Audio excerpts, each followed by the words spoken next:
అందరికీ షలోం. పరమ తండ్రి మీకు స్తోత్రములు, పరమ తండ్రి మీకు స్తోత్రములు, పరమ తండ్రి మీకు స్తోత్రములు. షావోతు పండుగ అనగానే ఆరాధన, మధురమైన పాటలు, చక్కటి ఆరాధన. మరి సంవత్సరంలో ఈ రోజు గురించి ఎంతగానో నేనే కాదు, ఇక్కడ కూర్చున్న ప్రతి ఒక్కరూ ఆశతో ఎదురు చూస్తుంటుంటాం కదా. ఇప్పుడు శాంపుల్ మాత్రమే జరిగింది ఆరాధన. మన ఉదయకాలంలో మరి 3 గంటల నుంచి 6 గంటల వరకు, అందులో వాక్యము సందేశం కొన్ని నిమిషాలు ఉంటుందేమో తప్ప, అలనాడు ఆది సంఘము పరిశుద్ధాత్మ చేత నింపబడినప్పుడు వారు ఏ రీతిగా ఆ రేయి మొదటి జామున వారు ప్రవచనాలు చెప్పారో, భాషలు మాట్లాడారో, అగ్ని బాప్తిస్వం పొందుకున్నారో, వారు అగ్ని జ్వాలల వంటి నాలుకలు విభాగింపబడ్డాయో, షావత్తు పండుగ అనగానే అది గుర్తొస్తుంటుంది. షావత్తు పండుగ అనగానే ఆ పరలోకపు తండ్రి ఈ భూమి మీద ఉన్న ప్రజలను ప్రేమించి నిబంధన చేసుకోవడానికి కొరకు దిగి వచ్చిన దినము, ధర్మశాస్త్రాన్ని ఇవ్వడానికి కొరకు, తన పిల్లలకు మేలుకరమైనది, దీవెనకరమైనది, అంటే ఆయనతో కలిసిపోవాలని, నా పిల్లలు నాతో కలవాలని, లేక నా వధువు నాతో కలవాలని, మరి ఆ వరుడు ధర్మాన్ని ఇవ్వడానికి కొరకు దిగి వచ్చిన దినము. అదేవిధముగా పరిశుద్ధాత్మను పంపించిన దినము, ఆదరణకర్తను, మనకు బాధల్లో ఉన్నప్పుడు మనల్ని ఆదరించడానికి కొరకు, ఇబ్బందుల్లో ఉన్నప్పుడు మనల్ని వెన్నుతట్టి బలపరచడానికి కొరకు, మనం కన్నీరు కారుస్తున్నప్పుడు మన కన్నీటిని తుడవడానికి కొరకు ఆదరణకర్తను పంపించిన దినము. ఇది షావోత్ అనగానే మరి వారముల పండుగ, 58 దినముల పండుగ, మరియు కోత ఏంటది, తొలికోత పంట చేతికొచ్చిన తర్వాత కొత్త ఫలములతో, అన్ని కొత్త ధాన్యముతో, క్రొత్త ఫలములతో చాలా సంతోషంగా జరుపుకునే పండుగ. సో ప్రతి పండుగలు కూడా పరమ తండ్రి ఈ యొక్క నేచర్కు, ఈ సృష్టికి మమేకమై ఉంటాయి. పస్కా పండుగ, పెంతెకోస్తు పండుగ అనగా ఈ షావోతు పండుగ, మరి పర్ణశాల పండుగ, ఇవన్నీ పంటలు ఇంటికి వచ్చే సమయము. పంటలు ఇంటికి వచ్చినప్పుడే రైతు సంతోషంగా ఆనందంగా ఉంటాడు. ఈ సమయంలో ఎక్కువ ఫలాలు వచ్చే సమయం ఇది. ఇప్పుడు మన ప్రాంతంలో ఏంటి, ఇప్పుడు బాగా మామిడి పళ్ళ కాలం కదా. మామిడి పళ్ళు మరియు నేరేడు పళ్ళు, అల్ల నేరేడు పళ్ళు, ఇలా రకరకాల ఒక్కొక్క ప్రాంతంలో ఒక్కొక్క రీతిగా. అదే విధముగా మరి చాలా సంతోషంగా ఆనందంగా జరుపుకునే పండుగ. మైకు చాలా రోజుల తర్వాత సిల్వెస్టర్ అన్న ప్రార్థన చేస్తున్నారు. మైకు సిల్వెస్టర్ అన్నకి ఇవ్వండి. మరి సిస్టర్స్ ఒకరు, బ్రదర్స్ ఒకరు మైక్ దగ్గర పెట్టుకోండి లేఖనం చదవడానికి గురించి. ఈ ఒక్క లేఖనం మాత్రం నేను చదువుతాను. చదవబడిన 3 లేఖన భాగాల్లో ఒక భాగం నేను హెబ్రీయులకు రాసిన పత్రిక 8వ అధ్యాయము 9-10 వచనాలు. హెబ్రీయులకు రాసిన పత్రిక 8వ అధ్యాయము 9-10 వచనాలు. అది నేను ఐగుప్తు దేశములో నుండి వీరి పితరులు వెలుపలికి రప్పించుటకై వారిని చేయి పట్టుకొనిన దినమున వారితో నేను చేసిన నిబంధన వంటిది కాదు. ఏమనగా, వారు నా నిబంధనలో నిలవలేదు గనుక నేను వారిని అలక్ష్యము చేసి తినని ఎలోహిము చెప్పుచున్నాడు. ఆ దినములైన తరువాత ఇజ్రాయేలు ఇంటి వారితోనూ నేను చేయబో నిబంధన ఏదనగా, వారి మనస్సులో నా ధర్మవిధులను ఉంచెదను, వారి హృదయముల మీద వాటిని వ్రాయుదును, నేను వారికి ఎలోహింనై ఉందును, వారు నాకు ప్రజలై ఉందురు. ప్రార్థన.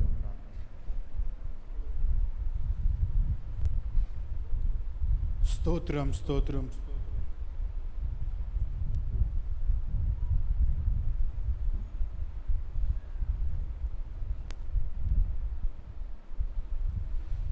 స్తోత్రం స్తోత్రం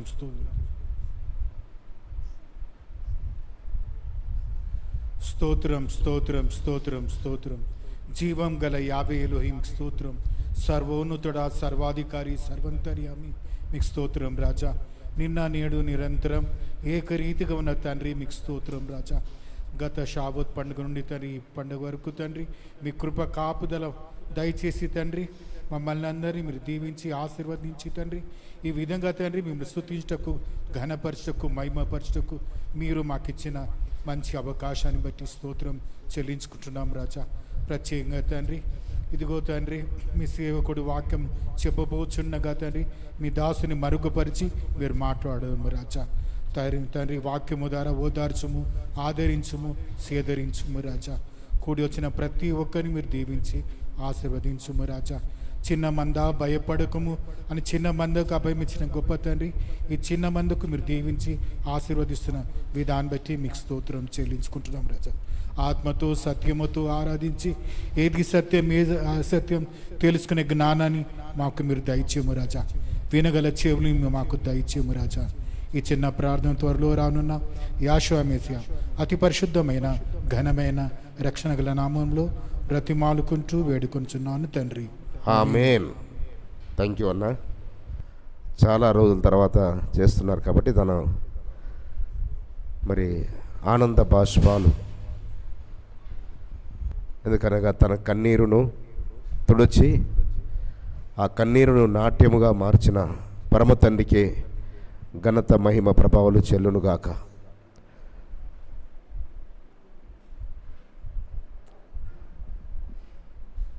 సో ఈ షావోతు అనగానే మనకేం గుర్తొస్తుంది? మన పితరులు ఐగుప్తు నుంచి విమోచింపబడి ఎర్ర సముద్రమును దాటి సీనాయి పర్వతం యొద్దకు చేరుకోవడం,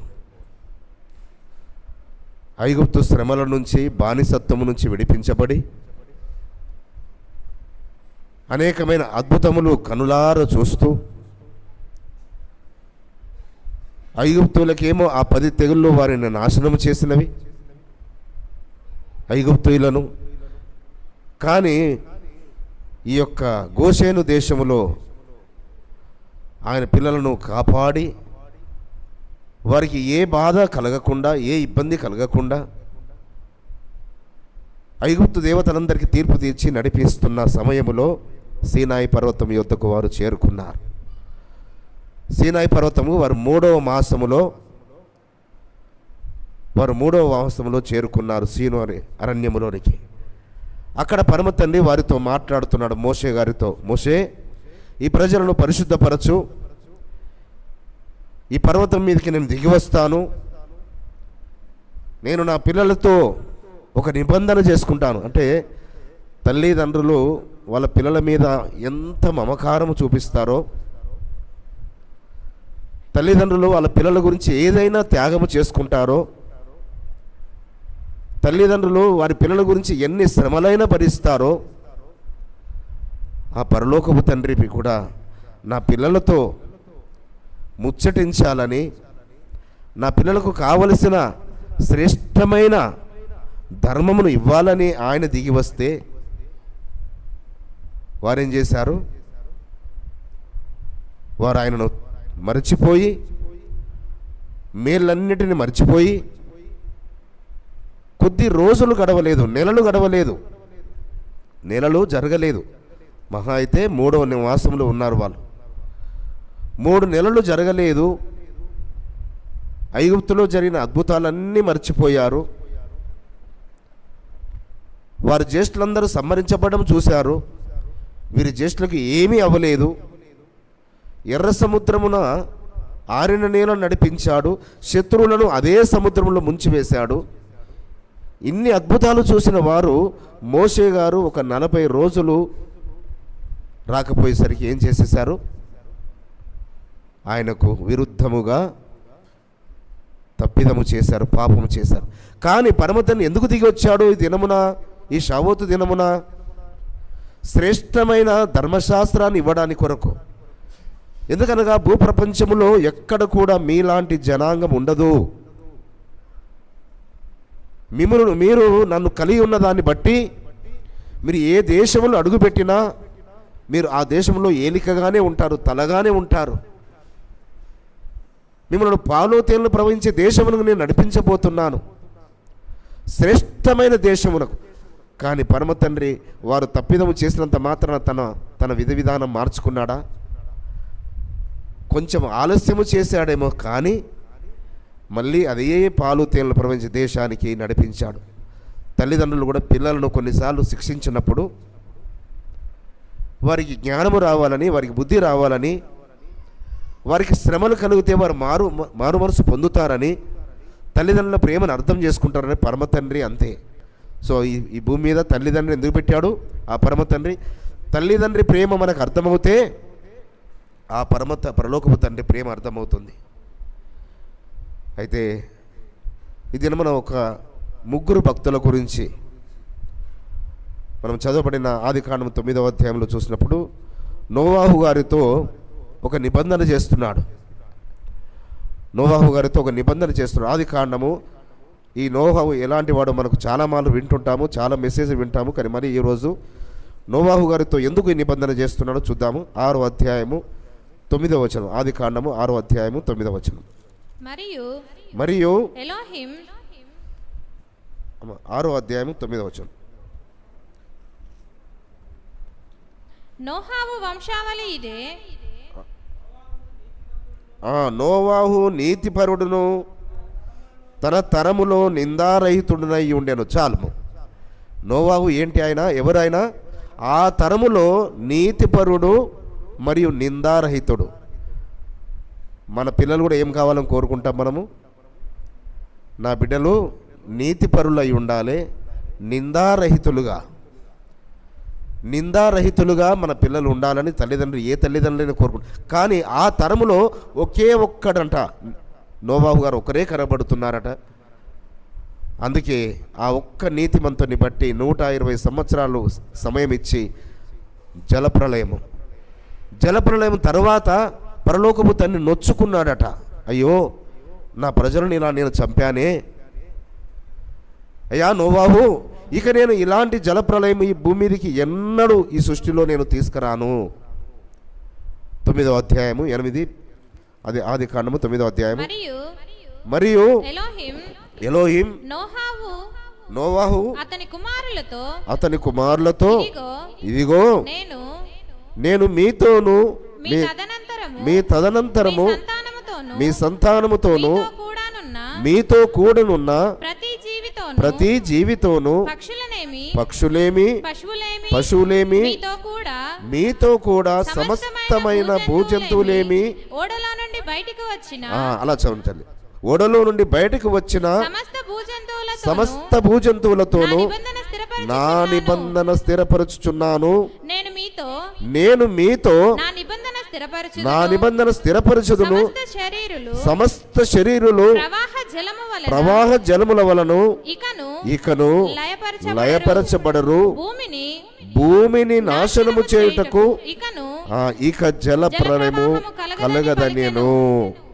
ఏమంటున్నాడు నోవాహు? ఇక నేను మళ్ళీ ఇలాంటి జలప్రలయం తీసుకొచ్చి నేను భూమిని లయము చేయను. నేను నా నిబంధన పెడుతున్నాను, నా నిబంధనను నేను స్థిరపరుస్తాను. నా నిబంధన ఏంటి నిబంధన సూచన 12వ వచనం.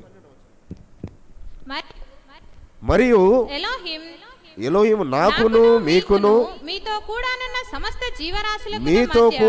సమస్త జీవరాశులకు మధ్య నేను తరతరములకు ఏర్పరచుచున్న నిబంధనకు గుర్తు ఇదే. మేఘములో నా ధనస్సు ఉంచితిని. అది నాకును భూమికిని మధ్య నిబంధన గుర్తుగా ఉండును. కాబట్టి పరలోకపు తండ్రి వర్షం వచ్చినప్పుడల్లా ఏం చేస్తున్నాడట?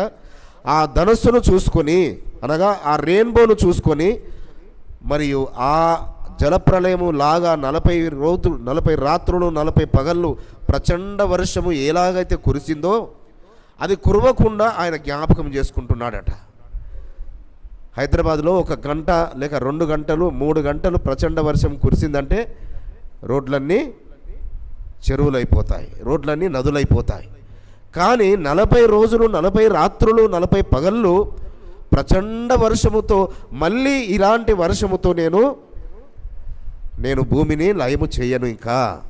అందుకే నా నిబంధన గుర్తుగా. సో ఎందుకు ఆయన నిబంధన గుర్తుగా పెట్టాడు దాన్ని? ఎందుకు అనగా వర్షము వలన మనకు పంటలు వస్తాయి, వర్షం వలన ఆశీర్వాదము దీవెన, కానీ వర్షం వలన నాశనం అవ్వడము ఆయన ఎంత మాత్రం ఇష్టము లేదు. వర్షం వలన నాశనం చేయడం ఆయన చిత్తము ఉద్దేశము కాదు. కాబట్టి బిడ్డలారా, నిబంధనకు గుర్తుగా ఆయన పెట్టాడు. మరి ఆ నిబంధనను అనుసరించాడు అబ్రహాము గారు. ఆ నిబంధనను అనుసరించాడు. ఏంటా నిబంధనకు గుర్తు? ఆయన ఏమి చేయమన్నాడు, ఏమి చేస్తే ఆ నిబంధనను స్థిరపరుస్తానన్నాడు. దాన్ని గుర్తెరిగిన అబ్రహాము ఆ నిబంధనానుసారముగా ఆయన తన జీవితాన్ని, తన కుటుంబాన్ని కట్టుకున్నాడు. అనేక కుటుంబాలను ఆయన కట్టడానికి పూనుకున్నాడు. కాబట్టి 26:5 వచనం, ఆదికాండము 26వ అధ్యాయము 5వ వచనం. ఏం చేస్తూ వచ్చాడు ఆయన? ఏలయనగా అబ్రహాము నా మాట విని నేను విధించిన దాని నా ఆజ్ఞలను నా కట్టడలను నా నియమములను గైకొనని చెప్పాను. అబ్రహాము గారు ఏం చేశారు? ఆ నిబంధనలు జ్ఞాపకం చేసుకుంటూ, అయ్యా మీరు నిబంధన చేశారు, మళ్ళీ జలప్రలయం రానివ్వనన్నారు, కానీ ఏమి చేస్తే జలప్రలయం మళ్ళీ రానివ్వనన్నాడు? అనగా భూమి మీద ఉన్న ప్రజలు అబ్రహాము గారు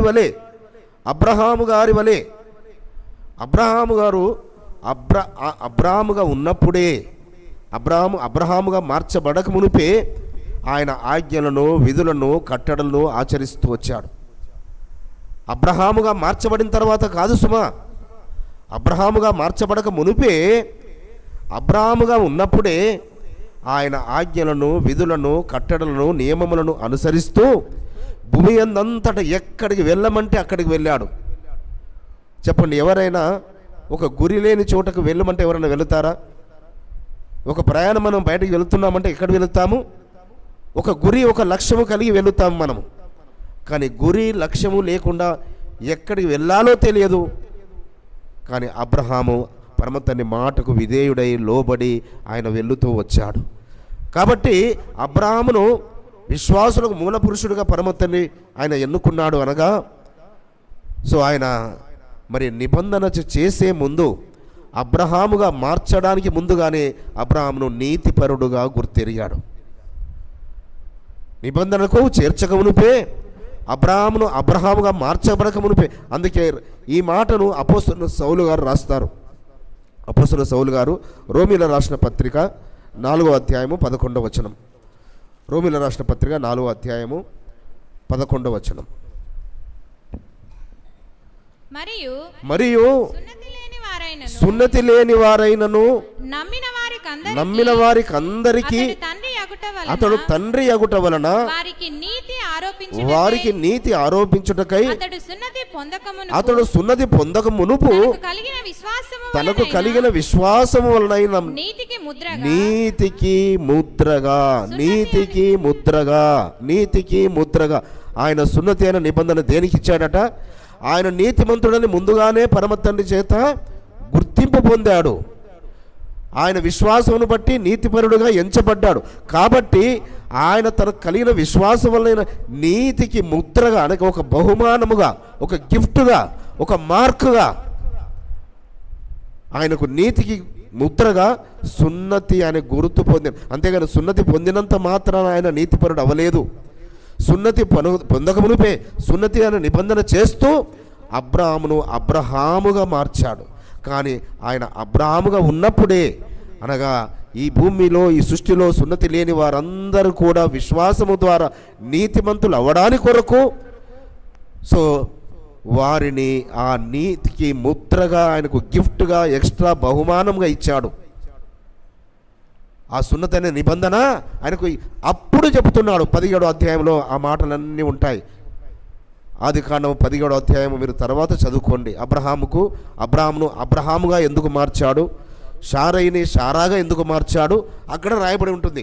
ఇది ఆ సందర్భాన్ని ఇక్కడ రాస్తున్నాడు అపోస్తలుడైన పౌలు గారు.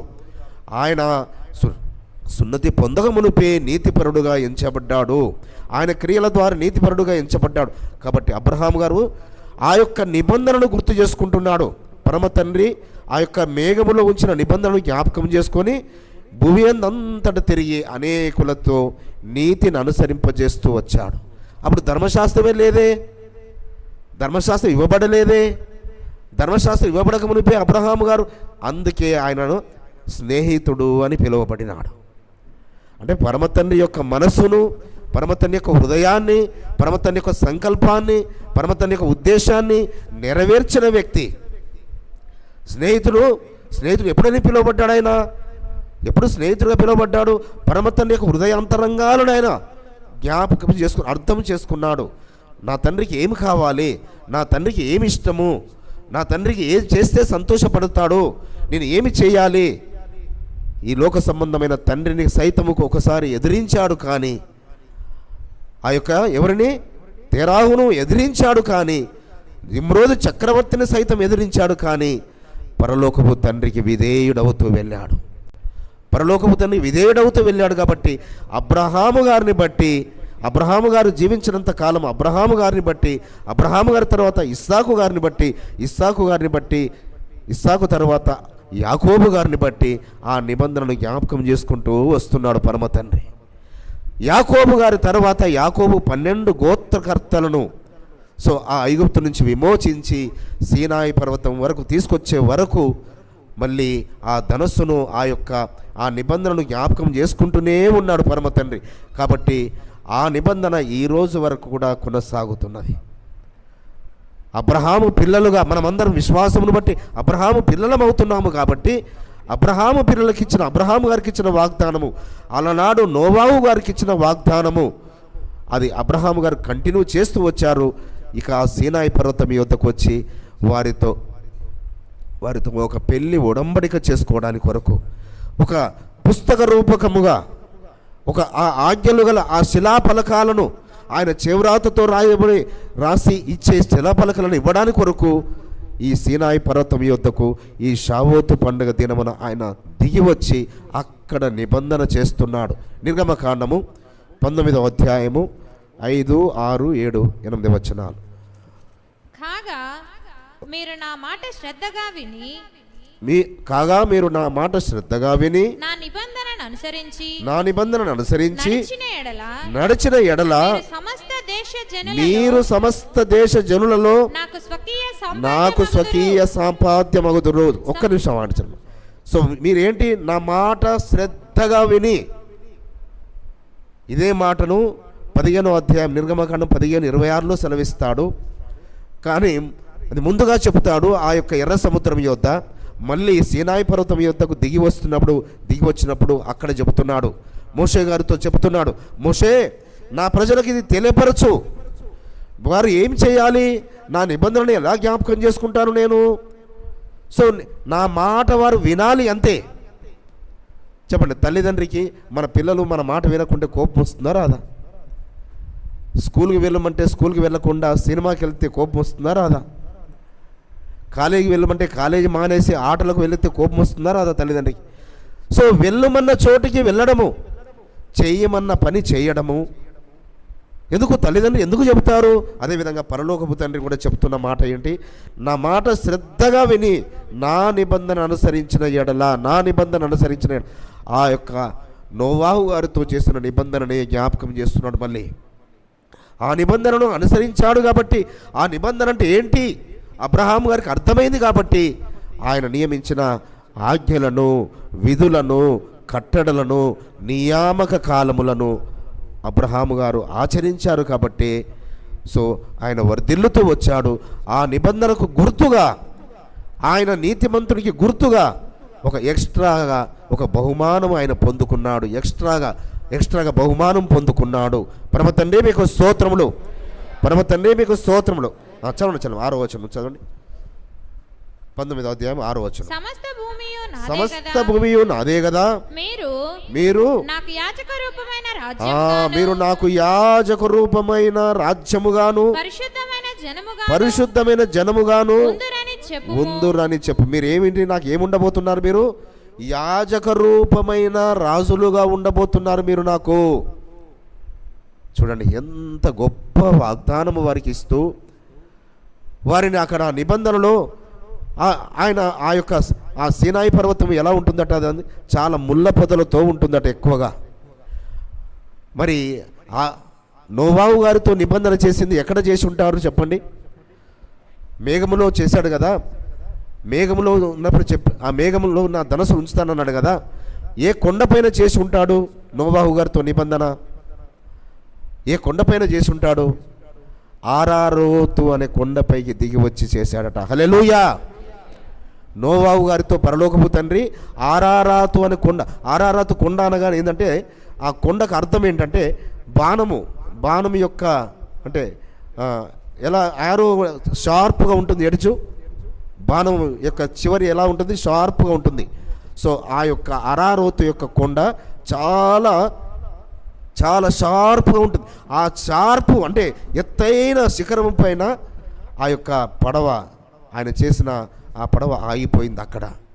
కాబట్టి అక్కడికి దిగి వచ్చి ఆరారోతు కొండ మీదకి దిగి వచ్చి పరమ తండ్రి నోవాహుతో నిబంధన చేశాడు. ఇక్కడ సీనాయి పర్వతం మీదకి దిగి వచ్చి, ఈ సీనాయి పర్వతం యొక్క అర్థం ఏంటనగా అది ముళ్ళతో కూడి ఉంటుంది. అదంతా చాలా చాలా నునుపుగానో చక్కగానో అందంగా ఉండే పర్వతం కాదు. కానీ ఆయన ఆ పర్వతం మీద దిగి వచ్చినప్పుడు ఆ పర్వతం అంతా ధూమమయమైంది. కానీ కొండ కాలిపోయిందా? ధూమమయమైంది. ఆ మండుచున్న పొదలో మోషే గారికి ప్రత్యక్షమయ్యాడు పరమ తండ్రి. ఆ యొక్క మంట మండుచున్నది, కానీ ఆ అగ్ని పొద కాలిపోయిందా? సో అనగా చూడండి, అగ్ని అయిన ఆయన ఆ పర్వతం మీదకి దిగి వచ్చినప్పటికీ అదంతా ధూమం వల్ల లేచింది, కానీ ఆ కొండ కాలిపోలేదు. అనగా ఏం చెప్తున్నాడు అనగా ఆయన, నేను దహించు అగ్ని అయి ఉన్నాను, నేను దహించు అగ్ని అయి ఉన్నాను. ఇక ముందు మాత్రము నేను ఆ యొక్క జలప్రలయంతో నేను శిక్షించిన వాగ్దానం ఇచ్చాడు. కానీ ఇప్పుడు ఎలా చేయబోతున్నాడు? ఇప్పుడు అగ్ని ప్రళయముతో రాబోతున్నాడు. అగ్ని ప్రళయం ఇప్పుడు. సో వాళ్ళైనా చల్లగా చచ్చారు, కానీ అంటే మానవుడి యొక్క తిరుగుబాటుతనం ఎంతగా అంటే సీనాయి పర్వతం యొద్దకు నడిపించబడిన ఇజ్రాయేలీలు భయంకరమైన పాపము చేశారు. ఓ మోషే, నువ్వు తప్పుకో, నీ ద్వారా నేను మళ్ళీ నీ సంతానం కలుగజేస్తాను, నీ ఒక్కడి ద్వారా వీరందరిని నిర్మూలన చేస్తానన్నాడు. సో ఏం చేశారు వారు? పరలోకపు తండ్రికి ఏదైతే అసహ్యమో, ఏదైతే హేయమో, సో మానవుణ్ణి అపవాది ఇదే ప్రేరేపిస్తుంటుంటాడు. బిడ్డలారా, మానవుణ్ణి ఏది ప్రేరేపిస్తుంటాడు అపవాది? ఆయనకు పరలోకపు తండ్రికి ఏది హేయమో, ఏది అసహ్యమో దానినే మనల్ని ఏలేటట్టు చేస్తుంటాడు. మన యుద్ధకి ఎలా వస్తాడు? పర్లేదులే, ఆయన చూస్తున్నాడా, నువ్వు పండుగకి వెళ్ళావు కదా, నీకు ఆశీర్వాదాలు వస్తూనే ఉంటాయి. కానీ ఆశీర్వాదాలకు బదులు మనము కీడును మన పిల్లలకు కీడును సంపాదించి పెడుతున్నాం. ఎందుకు? అపవాది యొక్క ఊబిలోకి వెళ్ళిపోతున్నారు. అక్కడ అపవాది చెరపట్టాడు ఇజ్రాయేలీలను. సో ఈ మోషే ఏమైపోయాడో, 40 రోజులలో ఏమైపోయాడని వారు మరి ఆ నిబంధనను మర్చిపోయారు, ఆ దిగి వచ్చిన ఆ వెలుగును మర్చిపోయారు, ఆ ధూమమయమును మర్చిపోయారు, ఆ గంభీర ధ్వనిని మర్చిపోయారు. ఆ గంభీర ధ్వనిని ఇజ్రాయెల్ ప్రజలందరూ విన్నారు, వారి పెద్దలందరూ విన్నారు. కానీ కొద్ది రోజులలో 40 రోజులు గడవక ముందే మానవుడి యొక్క నైజము చూడండి, మానవుడి యొక్క నైజము. కాబట్టి మనకు పస్కా పండుగ జరిగి ఈ రోజుకు దాదాపుగా 56 రోజులు, 57 రోజులు పస్కా పండుగ మనకు జరిగి, ఎందుకనగా 50 రోజులకు ముందుగా మనకు వారం రోజుల ముందు మనకు పండుగ వచ్చింది, మన కౌంటింగ్ ముందు. కాబట్టి దాదాపుగా 2 నెలల కాలంలో మీరు ఎలా ఉన్నారో ఎవరికి వారే మీరు పరీక్షించుకోండి బిడ్డలారా. మీ సంగతి నాకు తెలియదు, కానీ పరలోకపు దూతలు చూస్తున్నారు. పరలోకపు నీవు ఈ దినమున ఒక ఒడంబడిక చేసుకొని వెళ్ళు, నిబంధన చేసుకొని వెళ్ళు పరమ తండ్రితో. అయ్యా, నేను మీ నిబంధనలో నేను నిలిచి ఉంటాను, మీ నిబంధన. సో 19వ అధ్యాయము ఏ రీతిగా ఆయన దిగి వచ్చాడో అక్కడికి 16 నుంచి 20 వచనాలు చూసుకుందాము. 19వ అధ్యాయం 16 నుంచి 20 వచనాలు. మూడవ నాడు ఉదయం అయినప్పుడు ఆ పర్వతం మీద ఉరుములు మెరుపులు సాంద్రమేఘము బూర యొక్క మహాధ్వనియు కలగగా పాలెములోని ప్రజలందరూ వణికిరి. ఎలోహిమును ఎదుర్కొనుటకు మోషే పాలెములో నుండి ప్రజలను అవతలకు రప్పింపగా వారు పర్వతము దిగువన నిలిచి చాలమ్మా. సో వారు ఆ యొక్క పాలెము మీదికి ఏ విధంగా ఆ యొక్క అగ్ని ధూమమయముతో దిగి వచ్చాడో, ఆ యొక్క ఆ ధ్వనులు అంతకంతకు ఎంతగా బిగ్గరగా అయ్యాయో ఇవన్నీ చక్కగా కన్నులారా చూశారు. ఆ మోషే గారిని మాత్రము ఆ పర్వతము దిగువన నిలబడినారు. వారందరూ, అయ్యా మోషే గారు మేము రాలేము, మీరు వెళ్ళండి, మేము ఆయనను చూస్తే ఆయన స్వరం వింటే మేము చనిపోతామని మంచి మాటలు చెప్పి ఆయనను సాగనంపారు. కానీ తర్వాత 40 రోజుల్లోపే వారు భయంకరమైన పాపమును చేశారు. 40 రోజుల్లోపే భయంకరమైన చేయకూడనిది ఏది పరమతనికి అసహ్యమో, ఏది హేయమో ఆ విగ్రహమును చేసుకొని దానికి సాగిలపడ్డారు. ఆయన సెలవిచ్చిన 10 ఆజ్ఞలలో ఆ 10 ఆజ్ఞలు విన్నారు వారంతా. 10 ఆజ్ఞలు వారు విన్నారు. అందులో 2వ ఆజ్ఞనే వారు మీరి మరణాన్ని కొని తెచ్చుకున్నారు. చూడండి, అంటే విన్న తర్వాత ఎలా మర్చిపోయారు వాళ్ళు? ఐగుప్తులో 430 సంవత్సరాలు ఉన్నారు కదా, ఎలా వారు చేశారా విగ్రహారాధన? అనగా అపవాది వారిని చెరపట్టాడు. అపవాది, బిడ్డలారా, అపవాది వాడు ఆ ఆది సర్పమైన ఆ ఘట సర్పము ఇప్పటి వరకు చెరపడుతూనే ఉన్నాడు. ఒక్కొక్కరిని ఒక్కొక్క దాంట్లో పడేసి, ఒకరిని డబ్బులో పడేసేసి, ఒకరిని వ్యాపారంలో పడేసేసి, ఒకరిని వ్యామోహంలో మోహపు చూపులో పడేసి, ఒకరిని దొంగతనంలో పడేసి, ఒకరిని త్వరగా ధనికులమైపోవాలని అడ్డదారులు వెతుక్కొని ఇలా ఒక్కొక్కరిని ఒక్కొక్క విధముగా అపవాది పడేస్తున్నాడు. కానీ వారిని మాత్రము ఆ యొక్క 6 లక్షల కాల్బలం అందరూ కూడా ఒకే ఒక్క పాపములో పడిపోయారు. అందరూ ఒకే పాపములో పడిపోయారు. కానీ అహరోను గారు ఏమీ చేయలేకపోయాడు. అక్కడ అహరోను గారు ఏమీ చేయలేకపోయారు. కాబట్టి బిడ్డలారా, మనము ఆ నిబంధన ఏదన్నా మీరుతున్నామా? నిబంధన అనగానే ఆయన ఆజ్ఞలన్నీ మనకు గుర్తుకు రావాలి. అందుకే దానిమ్మ పండులో ఎన్ని గింజలు ఉంటాయి? ఆరోగ్యవంతమైన దానిమ్మ పండులో చాలామార్లు చెప్పాను మీకు. ఎన్ని గింజలు ఉంటాయి? 613. ఆరోగ్యకరమైన దానిమ్మ గింజలో 613 గింజలు ఉంటాయి. అనగా ఆయన ఇచ్చిన ధర్మములో ఆజ్ఞలు 613 ఆజ్ఞలు. దానిమ్మ పండు అనగానే ఆయన ఆజ్ఞలకు సాదృశ్యము దానిమ్మ పండు. అయితే ఇక్కడ మరి యాషోవా మెస్సీయ వారు ఏమి చెబుతున్నారు? యాషోవా మెస్సీయ వారు నేను వెళ్ళిపోతాను, నేను వెళ్ళడం మీకు మంచిది. ఇదేంటి? సర్వలోక రక్షకుడు ఈ భూమి మీదకి వచ్చి, ఎందుకనగా ఆయన చెప్పుతున్నాడు, ఉపదేశిస్తున్నాడు, అద్భుతాలు చేస్తున్నాడు, ఆశ్చర్యాలు చేస్తున్నాడు. కానీ జనులు ఆయన వైపు తిరగడం లేదు. అయితే ఒక కార్యము చేయబోతున్నాడు. నేను వెళ్తాను, నేను వెళ్ళి మీకు ఆదరణకర్తను పంపిస్తాను. ఆ ఆదరణకర్తను కూడా ఏ దినమున పంపుతారన్నాడు? ఏ దినమున? ఈ షావోతు దినముననే. ధర్మశాస్త్రాన్ని ఇవ్వడానికి దిగి వచ్చాడో పరలోకపు తండ్రి ఈ యొక్క షావోతు దినమున. అదే విధముగా ఈ ధర్మశాస్త్రం ఏదైతే చేయలేకపోయిందో, ఈ ధర్మశాస్త్రం ఏదైతే నీతిమంతులుగా మార్చలేకపోయిందో, ఆ యొక్క పాపముల నుంచి, శాపముల నుంచి విడిపించి వారిని పరిశుద్ధాత్మ అనే వరమును కుమ్మరించి, ఎందుకంటే పరిశుద్ధాత్మ మనలోకి వస్తే, పరిశుద్ధాత్మ నీలోకి వస్తే నువ్వు పాపము జోలి చెయ్యనే, అసలు పాపం అనే జోలి మాటనే నీకు ఇష్టం ఉండదు. పరిశుద్ధాత్ముడు నీలో నివసిస్తుంటుంటే, పరిశుద్ధాత్మ నీ మీకి దిగి వస్తే, ఆదరణకర్త నిన్ను ఏలుతుంటుంటే నీలో పాపమునకు చోటే ఉండదు, పాపపు తలంపులకు చోటే ఉండదు, పాపపు ఆలోచనలకు తావే ఉండదు. కాబట్టి నేను వెళ్ళడం మంచిది. ఎందుకంటే నేను ఉండి కార్యాలు నేను చేసే కార్యాలను మీరు అర్థం చేసుకోవడం లేదు, నేను చెప్పే కార్యాలు మీరు అర్థం చేసుకోండి. అయితే నేను బలియాగమై నేను మీ కొరకు ఆదరణకర్తను పంపిస్తాను. అపోస్తలుల కార్యములు 1వ అధ్యాయము, అక్కడ వెళుదాము. 3, 4, 5 వచనాలు. అపవాది దేన్ని కొట్టాడో నాకు తెలియదు, కానీ నా గొంతును మాత్రం బాగా కొట్టాడు. నా త్రోటును బాగా అపవాది కొట్టాడు. ఈసారి ఎంతగానో ఎన్నో రోజుల నుంచి నేను సిద్ధపడుతూ వస్తున్నా ఈ పండుగకు. చూడండి అపవాది ఎవరిని ఎలా కొడతాడో. 3 రోజుల క్రితం వరకు, 4 రోజుల క్రితం వరకు నా గొంతు చాలా బాగుంది, కానీ 4 రోజులైంది గొంతును పట్టుకున్నాడు. దాదాపుగా నాకు తెలిసినంత వరకు ఒక 6-7 సంవత్సరాల నుంచి నా గొంతు ఇంత ఇబ్బంది ఎన్నడూ పెట్టలే నన్ను. అయితే ఎందుకంటే ఆయన యొద్దకు మనం ఆయనకు సమీపము కావాలని ఎంతగా ప్రయత్నిస్తుంటుంటామో, ఎంతగా ప్రయాసపడుతుంటామో, అపవాది కూడా అంతేగా యుద్ధము చేస్తుంటాడు మనతో. కాబట్టి అంతిమ విజయము మాత్రము ఆయన పిల్లలదే. At the end of the day is the ఎవడు దుష్టుడు అపవాది, వాడు అపజయం పాలయ్యేవాడే. జయము ఆయన పిల్లలకే, పరిశుద్ధాత్మకే. కాబట్టి చదవండి అమ్మా. ఆయన శ్రమ పడిన తర్వాత అపోస్తులకు చదువు కరెక్ట్.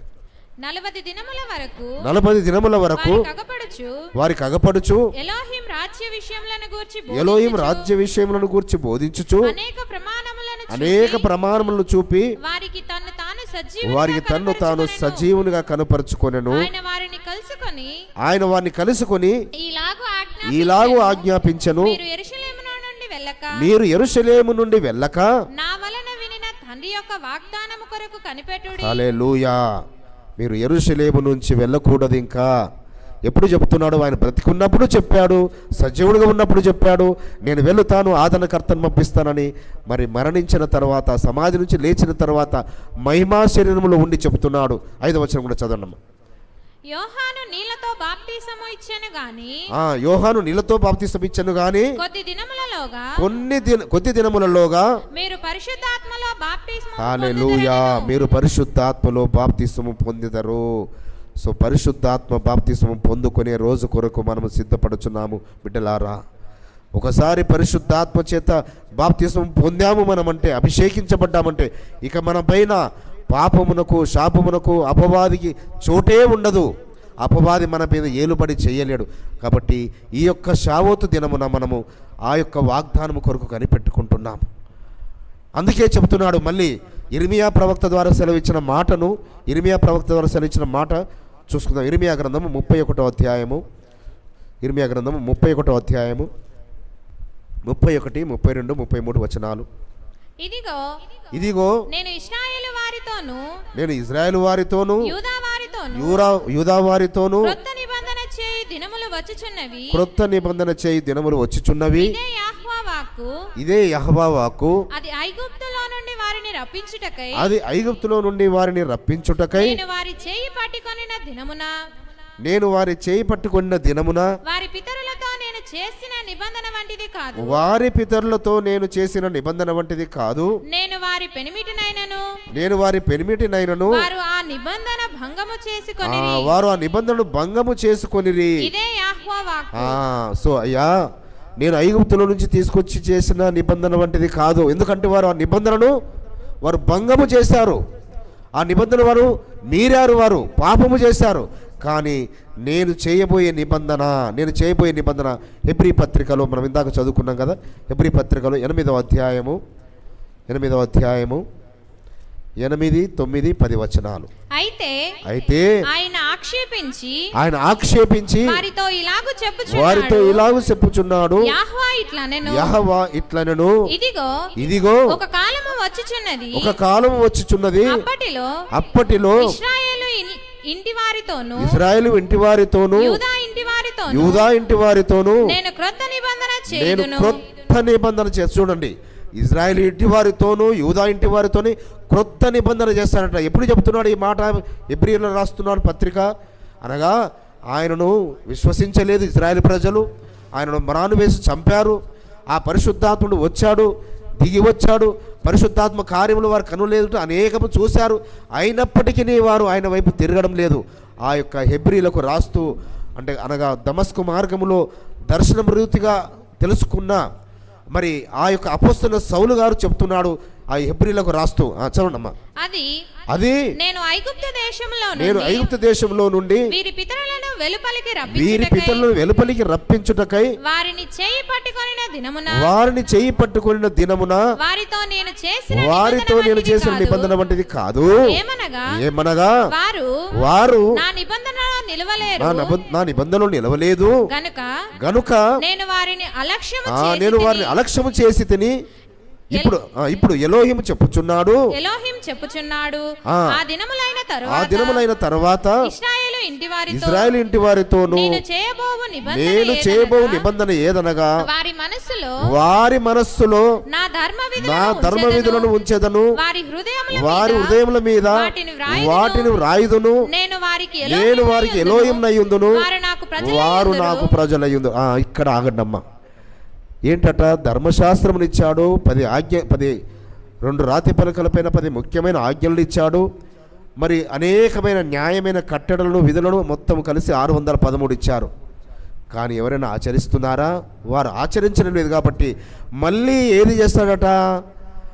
అబ్రహాము గారి హృదయములో ఎలాగైతే రాసుకున్నారో, అబ్రహాము గారికి అప్పుడు ధర్మశాస్త్రము పుస్తక రూపకంగా లేదు. కాబట్టి మళ్ళీ ఆ రోజులు మళ్ళీ వస్తాయట అబ్రహాము గారి లాగా. సో మన హృదయాలలో మనం రాసుకోవడం. ఇప్పుడు దీన్ని దివారాత్రులు ధ్యానించడం వల్ల ఏమి జరుగుతుంది? ఇప్పుడు మనకు హృదయమైన పలకల మీద ఎవరు రాసుకుంటారు? పరిశుద్ధాత్ముడు దిగి వచ్చి, పరిశుద్ధాత్మ అగ్ని బాప్తిస్మము ఎప్పుడైతే కలుగుతుందో మనకు మన దేహాలు పరిశుద్ధమైపోతాయి. ఇంకా పవిత్రమైనదే మనది. అపవిత్రమైన మాటలు రావు మనకు, అపవిత్రమైన పనులు రావు మనకు, అపవిత్రమైన చూపులు ఇంకా చూడలేము. కాబట్టి ఆయన ధర్మ విధులు మన హృదయమైన పలకలలో, మన మనసులలో. సో అందుకే దావీదు గారు చెప్పారు, దివారాత్రులు దివారాత్రులు దివారాత్రులు దివారాత్రులు దాన్ని ధ్యానించువారు ధన్యులు ధన్యులు ధన్యులు. సో ఇది పరిశుద్ధాత్మ ద్వారా జరిగే కార్యము బిడ్డలారా. పరిశుద్ధాత్మ ఎప్పుడైతే దిగి వస్తాడో, ఎప్పుడు మన హృదయాలలోకి మనం హృదయాలు తెరుస్తామో, హృదయాల్లో చోటిస్తామో, సో ఇంకా మనము ఎంత మాత్రము కూడా అబ్రహాము పిల్లలం అవుతాం. అప్పుడు నిజమైన అబ్రహాము. అప్పుడు అబ్రహాము గారికి ఎవరు ఇచ్చారు? మెల్కీసెదెకు గారు ఇచ్చారు కదా రొట్టె ద్రాక్షరసమును. మళ్ళీ మన మెల్కీసెదెకైన యాషువా మెస్సయ్య మళ్ళీ మనకు మెల్కీసెదెకైన యాషువా మెస్సయ్య మళ్ళీ మనకు ఆయన రాజ్యములో రొట్టెను ద్రాక్షరసము ఇచ్చే విధముగా మనము సిద్ధపాటు కలిగి ఉండడము. అనగా ఆ గుంపులోకి చేర్చబడే గుంపులో, ఈ గుంపులో ఎందరున్నారో మనకు తెలియదు బిడ్డలారా. కానీ మా యొక్క తపన, మా ప్రయాసం ఇది, ఈ గుంపులో ఏ ఒక్కరూ విడవబడకూడదు, ఏ ఒక్కరూ విడవబడకూడదు. అందరూ ఎత్తబడే గుంపులోనే ఉండాలి, అందరూ ఎత్తబడే గుంపులోనే ఉండాలి. అందరూ పరిశుద్ధాత్మ పూర్ణులై, పరిశుద్ధాత్మ చేత అభిషేకించబడి, ఆ యొక్క మరి మన హృదయాలపైన మన బండబారిపోయిన రాళ్ళు, ఇవి రాళ్ళనైనా చెక్కగలరు కానీ రాళ్ళను కానీ ఈ హృదయము బండబారిపోయిన హృదయము, ఈ బండబారిపోయిన హృదయం తీసేసేట మాంసము గుండెనిస్తాడట ఆయన. మాంసము అంటే మనం ఎవరైతే ఈ హృదయాన్ని రాయి చేసుకొని పాపము చేస్తుంటుంటారో వారి బండబారిపోయిన హృదయాలు. ఎందుకంటే పాపములకు వారు చాలా ఇష్టంగా చేస్తుంటారు, పాపం గురించి పరిగెత్తుతుంటుంటారు. అయితే పాపము అది వారి కాదు సుమా, వారిని వశపరుచుకున్న అపవాది. కాబట్టి అపవాది ఉరిలోకి వెళుతావా? అపవాది రుచికరమైన మాటలకు ఆకర్షితురాలవుతావా? లేక పరిశుద్ధాత్మ నీ హృదయంలోనికి ఆహ్వానిస్తావా? పరిశుద్ధాత్మ నీవు నివాసయోగ్యంగా నీ దేహాన్ని చేసుకున్నప్పుడు, నీవు నిలయముగా, నీ ఆలయముగా నీవు మార్చుకున్నప్పుడు, అప్పుడు నీవు అబ్రహాము యొక్క పిల్లలమే సుమ. మనము అబ్రహాము పిల్లలమవుదాము. అబ్రహాము గారిలాగా మరి ధర్మమును అంతా మన హృదయములలో, మన మనసులలో లెక్కించుకుందాము. అప్పుడు పరిశుద్ధాత్మన అగ్ని బాప్తిసం, అప్పుడు ఆటోమేటిక్గా ఆ గుర్తు ఏదైతే అబ్రహాము గారు పొందుకున్నారో ఆ గుర్తు మనం పొందుకున్న దానికి దీవెన ఉంటుంది, ఆశీర్వాదం ఉంటుంది, మేలు ఉంటుంది. అంతేకాని బాప్తిసం పొందుకుంటే ఏదో కలుగుతుందట అని బాప్తిసం పొందుకున్నంత మాత్రం ప్రయోజనం లేదు. అబ్రహాం నిబంధనలు వెళితే ఏదో ఆశీర్వాదం ఉంటుందనుకొని వెళితే ఆశీర్వాదము లేదు. ఎందుకనగా నీ హృదయం అనే పలకల మీద రాసుకుంటున్నావా? నీ మనసులో రాసుకుంటున్నావా? అనగా హృదయం అనే పలకల మీద రాసుకుంటే మన నోటి గుండా ఏమొస్తాయి? ఇంకా హృదయం నిండి ఉన్నదాన్ని బట్టే కదా మన నోరు పలికేది, మన మనసులో ఉన్నదాన్ని బట్టే కదా మనం యోచన చేసేది. ఇంకా పాపము తలంపులు, పాపము చెడు తలంపు ఎంత మాత్రము నిన్ను వెంటాడవు, నీ వద్దకు రావు. 11-12 వచనాలకు చదవండమ్మా. ఎలోహిం తెలుసుకొనడని ఎవరును వారిలో ఎవడును ఎలోహింను తెలుసుకొనడని తన పట్టణస్థులకైనను తన సహోదరునికైనను ఇంకా ఎవ్వరు కూడా ఇక మీరు ఆయన తెలుసుకోండి అని ఇంకా సువార్త చాటేది ఉండదట, సువార్త ప్రకటించేది ఉండదు. సహోదరునికి వెళ్ళి అయ్యా మీరు మా మందిరానికి రండి, మీరు రండి అని ఇంకా చెప్పే పరిస్థితి ఉండదట. ఎవరు ఇంకా ఉపదేశము చేయరట. వారిలో చిన్నలు మొదలుకొని పెద్దల వరకు అందరూ నన్ను తెలుసుకుంటారు.